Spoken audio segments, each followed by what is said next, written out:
어렸을 때부터 꿈이었어요. 그리고 이제 유아교육 하면서 사실 내가 유치원 다닐 때 선생님에 대한 기억이 너무 좋았어요. 그래서 이제 점점 나도 조금은 이제 이런 사실 직업이라는 생각은 못 했었고, 그 모습이 너무 예쁘고 좋아 보여서 선택을 했었고요. 그다음에 사실은 원래는 어린이집에 있었어요.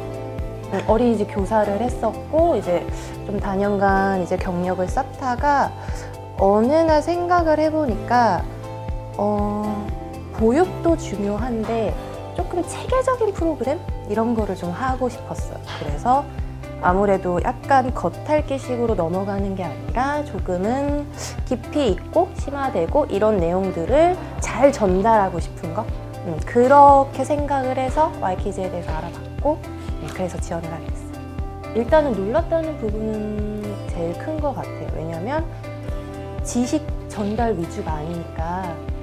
그래서 이 아이가 이 활동을 하기 위해서, 이 무언가를 알아가기 위해서 내가 빙 둘러서 뭔가를 둘러서 이 아이가 이걸 깨달을 수 있게끔 도와줘야 되는 부분이 있는데, 그 부분이 사실 쉽지는 않았어요. 나는 그냥 내가 알고 있는 걸 얘한테 주입을 시키면 돼가 아니라 알아가게끔 내가 도와줘야 하는 역할이니까, 어린이집이랑 비교를 해보면 아무래도 안전, 그 다음에 보호, 안전, 보육 이런 개념이다 보니까 하지 마, 안 돼 라는 말을 되게 많이 했어요. 그리고 이 아이가 뭔가 행동을 했을 때 제가 그거를 다 받아줄 수가 없어요. 정원의 문제도 있을 거고 마음의 여유도 그렇고. 그러다 보니까 비교를 하자면, 제가 여기 와서 달라진 점에 대해서 얘기를 하자면 안 된다는 얘기를 많이 안 해요. 그래 하고 싶어? 그럼 해봐. 그래 이게 실패가 되든 성공을 해도 그래 네가 일단 해봐. 해보면 본인도 망설이다가 할 때도 있고 뭐 안 할 때도 있고 그래요. 그리고 그러면 실패를 했더라도 그럼 왜 안 됐을 것 같아? 네 생각에는 어떤데? 그리고 그 어린이집 다닐 때는 대답을 먼저 해줬죠.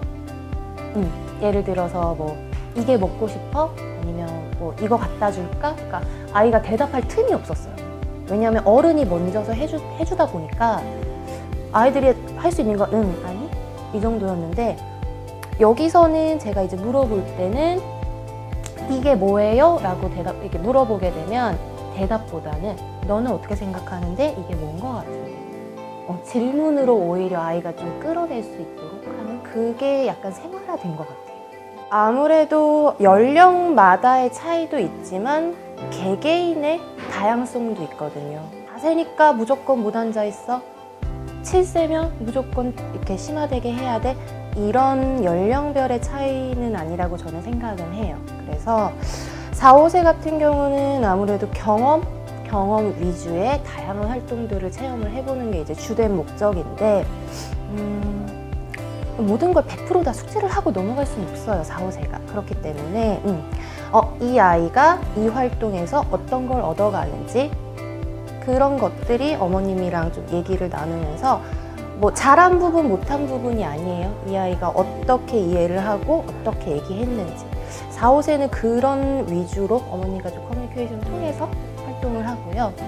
6, 7세 같은 경우에는 아무래도 조금은 집중력은 더 있는 편이에요. 근데 아무래도 개인의 그 주관적인 생각들이 굉장히 좀 이렇게 강해지는 시기이다 보니까 그런 것들을 제가 파악을 해야 되겠더라고요. 그러니까 이 아이는 어떤 성향, 이 아이는 어떤 기질, 이런 것들을 파악을 해서 6세 같은 경우는 5세보다 심화는 됐지만 너무 강하게 앉아 있어야 돼, 너네는 6살이야, 이런 식으로 활동을 하지 않기도 하고, 7세 같은 경우에는 조금은 집중력을 요하는 활동들이 많다 보니까 아무래도 취약전에 대해서도 저희도 염려를 해놓고 나서 다양한 활동들을 같이 겸하고 있는 것 같아요. 일단 4, 5세는 의자에서 잘 떨어져요. 아무래도 잘 떨어져요. 진짜 앉아있는 것 자체가 힘들기도 하고 엉덩이도 막 들썩들썩 거리는데 그거 자체를 인정을 해줘야 돼요.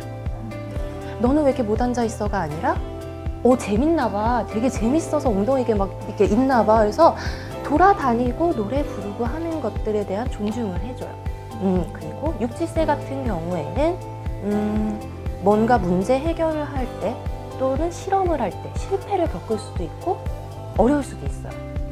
그런데도 불구하고 한 번만 더 해볼래? 선생님 이게 막 잘 안 돼요. 연결이 안 돼요. 내 것만 안 돼요. 이런 식으로 얘기하는 친구들이 있으면 물론 아이들 정원이 있어서 한 명 한 명 다 모든 걸 봐줄 수는 없어요. 그렇지만 단체 안에서도 아이들이 어떻게 활동하는지 선생님은 다 눈여겨보고 있으니까 조금은 집중력 있고 심화되더라도 그렇게 봐줄 수 있는 것들을 하고 있어요. 얼마 전에 그 여자친구 6세 여자 친구가 이제 과학 일기를 써왔어요. 일기를 써왔는데 거기 이제 막 색칠을 해서 그림을 그려왔어요. 사실 그 우리 과학 일기의 주된 목적이 우리가 활동했던 내용들을 확장을 해서 생각을 해보자, 어떤 것들을 복습해보자 이런 건데 분홍색 머리가 긴 선생님이 가운을 입고 수업을 하고 있어요. 근데 그게 저를 그린 게 아니라 자기래요. 미래의 자기의 모습에서 실험 도구 막 삼각 플라스크를 사용을 하고 비커를 사용해서 이렇게 따르고 있고 머리는 굉장히 길고 분홍색 가운을 딱 입고 그래서 이건 뭐야? 선생님이야? 했더니 선생님 그렸구나 되게 좋아했는데 제가 아니에요. 자기의 미래의 모습을 상상을 해서 나는 YKG 선생님이 되고 싶어요. 그게 꿈이에요. 이렇게 얘기를 하는데 되게 뿌듯했어요. 아까 선생님도 되게 막 고민했거든요. 진짜 고민을 했는데 자, YKG는 뭐 하는 곳일까 했는데 저희의 결론은 성장하는 곳이라고 이제 결론을 내렸어요.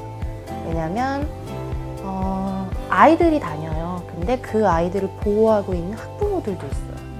그리고 그 아이와 학부모를 상대하는 교사도 있는데 교사는 아무래도 아까 말씀드렸다시피 답을 이끌어내기 위해서 공부도 굉장히 많이 해야 돼요. 이것도 알아야 되고 학부모의 질문에 대비도 해야 하고 아이들이 뭘 물어볼지도 잘 이제 알 수가 없으니까 최대한 많은 준비를 해야 되기 때문에 교사도 성장을 하는 곳. 아이들 같은 경우에는 내가 이걸 잘하는지 못했는지에 대해서도 몰랐던 친구가 나 이거 잘하네? 이거 재미있네?